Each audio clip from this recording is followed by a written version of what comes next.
समझ सकते, परिवार का कोई एक व्यक्ति जब जब भोजन करने बैठे तब तब उसकी थाली में बाल आए, भले वो होटल में खाए तो भी बाल आ जाए, वो कहीं खाना खा रहा है तो बाल आ जाए।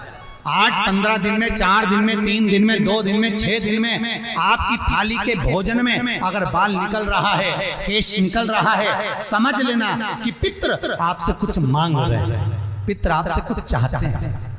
क्योंकि पितृ बोलते नहीं आकर, केवल घर का व्यक्ति जब भोजन करने बैठेगा, सब अच्छे से बनाया, सब अच्छे से करा, फिर भी थाली में अगर बाल निकल रहा है, और कोई व्यक्ति ऐसा होता है जिसकी थाली में बार बार बाल आता है, वो कितने के लिए, पत्नी को भी कह दिया, परिवार को भी कह दिया, तो भी वो होटल में खाएगा तो बाल आ जाएगा, अचानक आ जाएगा, भले पानी पिएगा तो आ जाएगा, कुछ खाएगा तो बाल आएगा।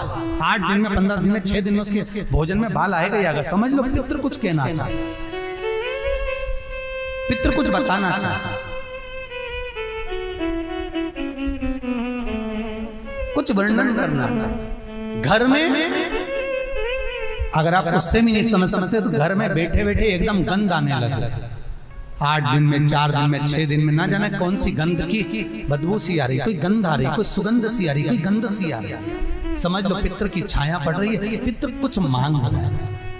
8 दिन में, 15 दिन में कोई भी अगर आपको नहीं आएगा तो कोई दूसरा कहेगा आज घर में ऐसी गंध क्यों आ रही है, कोई आकर कह देगा गंध गंध क्यों आ रही है, उसका मतलब है पितृ आपसे कुछ मांग रहा है, कुछ कहना चाहता है, कुछ मत करो।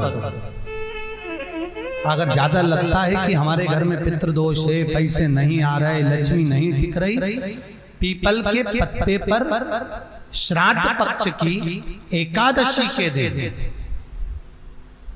और द्वादशी के दिन पीपल के पत्ते पर शहद की 7 बिंदियां लगा दीजिए,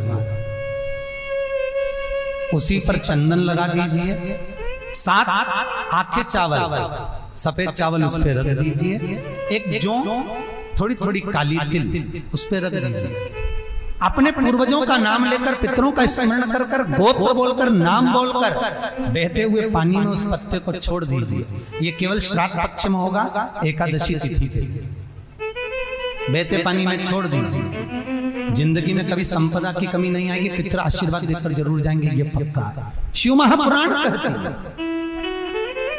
अगर ज्यादा रोग है, बीमारी है, तो श्राद्ध पक्ष की 9वीं तिथि के समय पर केवल बड़ के पत्ते के ऊपर, बड़ का जो पत्ता होता है, बट वृक्ष का पत्ता, उस पे काली तिल और जौ 21 बार उतार कर, जो व्यक्ति बहुत बीमार पड़ा रहता हो, कोई ना कोई बीमारी उसको घेरी रहती हो, तो बड़ के पत्ते पर काली तिल और जौ, काली तिल और जौ रख कर पितरों का स्मरण कर कर 9वीं तिथि के दिन 21 बार उतार कर बहते पानी में डाल दो या पीपल के पेड़ के नीचे रख दो, बीमारी समाप्त हो जाएगी, रोग नहीं घेर सकता।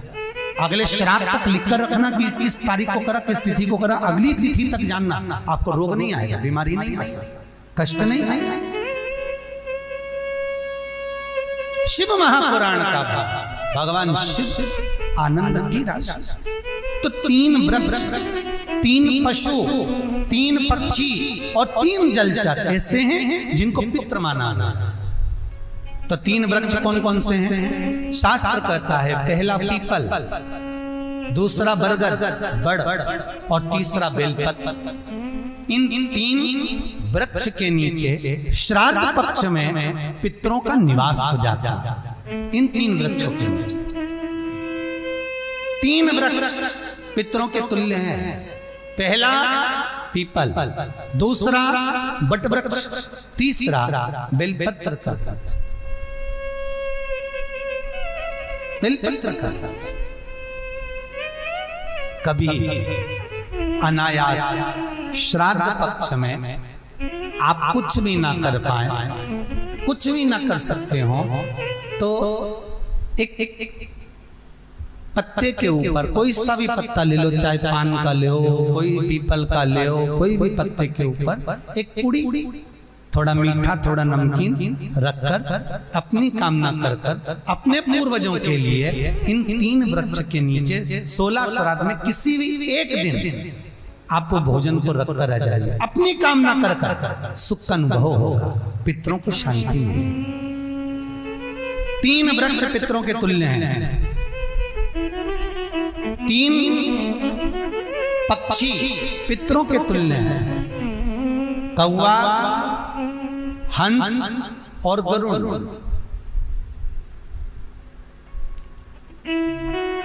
एक कौवा और एक श्वान, कुत्ता, ये दो ऐसे होते हैं जिनको 20 मिनट पहले, आधे घंटे पहले, एक दिन पहले, 24 घंटे पहले, 48 घंटे पहले क्या होने वाला होता है, कौवे को और श्वान को भान हो जाता है। क्यों?